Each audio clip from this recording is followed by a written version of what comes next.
General, yung po munang report po na nakalabas na po ng bansa ang ilang air assets ni dating Congressman Zaldico. Kumpirmado ho ba ito? Totoo po yan. Meron ng 3 air asset na nakalabas, 2 helicopter at yung isang fixed wing, yung tinatawag nating Gulfstream G350. Yung nauna pong nakalabas ay nung August 20, yung isang helicopter, at nung August 16, yung Gulfstream 350. August pa po ito. At yung pangatlong aeroplano naman, yung helicopter na isa pa ay 11 September. Oh, go ahead, yung sir. dalawang helicopter ay yung Agosta 1398 nga na sinabi kanina ay tumungo sa Kota Kinabalu. Yung Gulfstream 350 naman ay tumungo sa Singapore. So yung pong nakabiyahe ng Singapore, ito pong jet na Gulfstream, habang yung helicopters po dito po lamang sa Malaysia. Tama po yun, sir. Opo, okay. Sige po. So sir, sa kabuuan ho ba muna, ilan ho ba ang air assets na iniuugnay kay former Congressman Zaldico? Ang total po ay 10. Merong 4 na nakapangalan sa Misibis Aviation and Development Corporation at merong 2 na nakapangalan naman sa subsidiary ng Misibis Aviation, itong Misibis Resort and Hotel Management Corporation. At meron pang 4 na nakapangalan naman sa Hightone Construction and Development Corporation, na kasama rin sa incorporator si former Congressman Zaldico. Okay, opo. So, sir, dito po sa lumalabas po 10 lahat, ano po? Tama po, yan Opo. po yung nasa aming record Opo. sa CAAC. Opo. Sa 10 pong ito, ang kumpirmadong nakalabas na po ng Pilipinas ay yung pong Gulfstream jet na nasa Singapore ngayon as we speak, at yung pong 3 helicopter. 2 po, 2 helicopter. 2 lang na helicopter. Okay. Opo.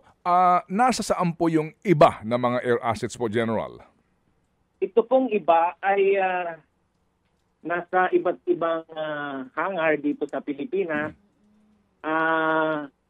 Nasa record po namin ay nasa Bicol hangar ng Misibis, at meron din po kami, as far as our record is concerned, ay meron pang naririto sa Misibis hangar sa NAIA. Okay, opo. So, ito pong Gulfstream na ito sa Malaysia, saan po sa Malaysia mismo ito? Sa inyo pong informasyon na nakalap, at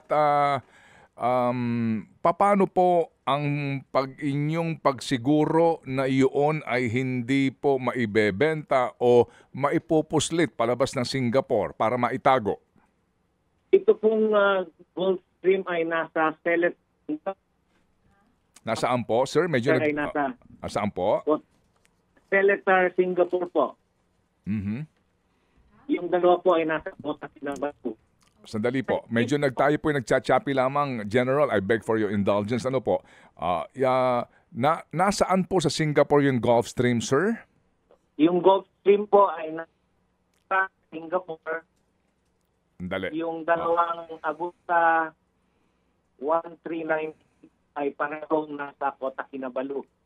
Opo. Sandali po lamang, General. Nagpuputol-putol lang po tayo. Sana po pagpasensyahan niyo po kami. Ayusin lang po namin po yung linya. Opo, para po maayos po ang ating ugnayan. Oo. Okay na ba ang ating linya?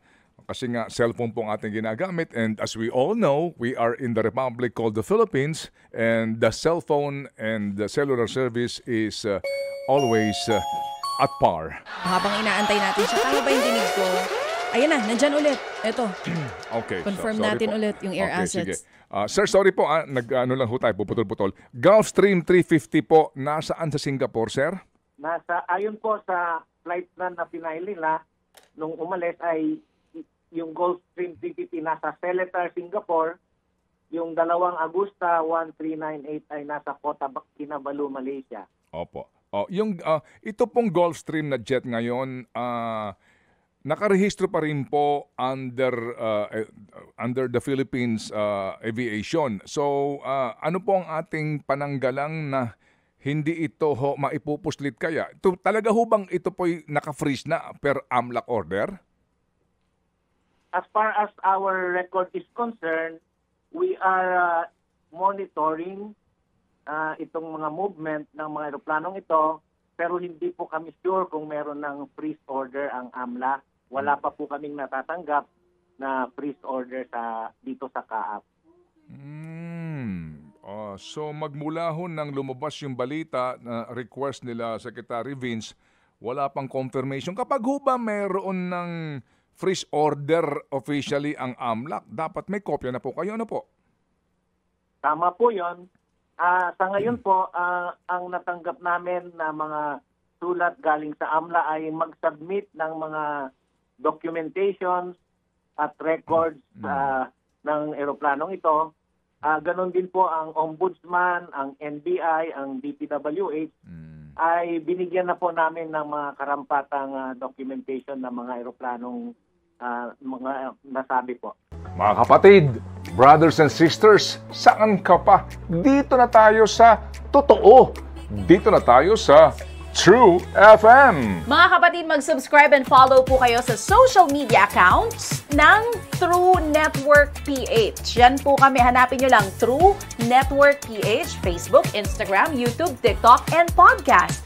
Mapa Apple or Spotify man yan, mahahanap nyo kami. Lahat ng mga napapanood at napapakinggan nyo po sa programa, nasa social media accounts namin yan. So, paano mga kapatid? See you sa social media!